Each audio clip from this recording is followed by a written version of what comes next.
Ärgern Sie sich über Schädlinge in Ihrem Garten? Haben Sie es satt, aggressive Chemikalien zu verwenden, die Pflanzen, Boden und nützlichen Insekten schaden können?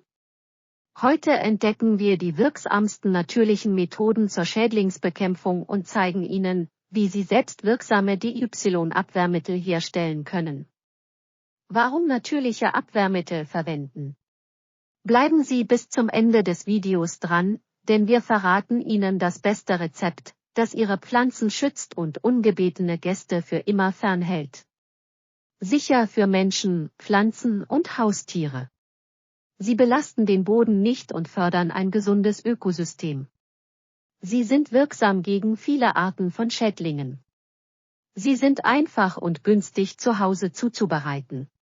Natürliche Abwehrmittel zum Selbermachen. Erster Pfeffer und Knoblauchspray.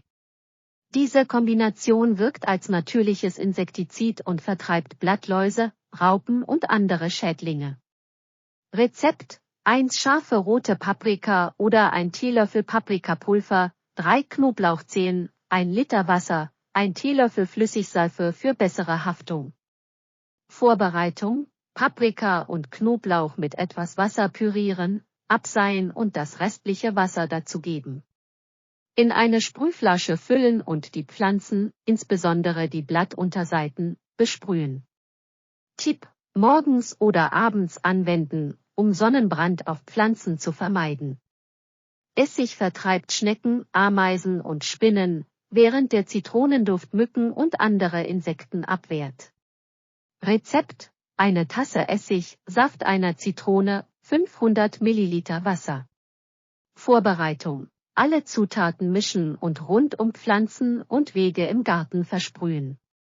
Asche gegen Schnecken.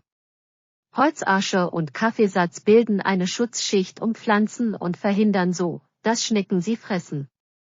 Natürliche Abwehrmittel sind einfach, günstig und sicher in der Anwendung. Probieren Sie einige dieser Rezepte aus und teilen Sie uns in den Kommentaren mit, welches Ihnen am besten geholfen hat. Vergessen Sie nicht, für weitere hilfreiche Tipps zu liken, zu teilen und zu abonnieren.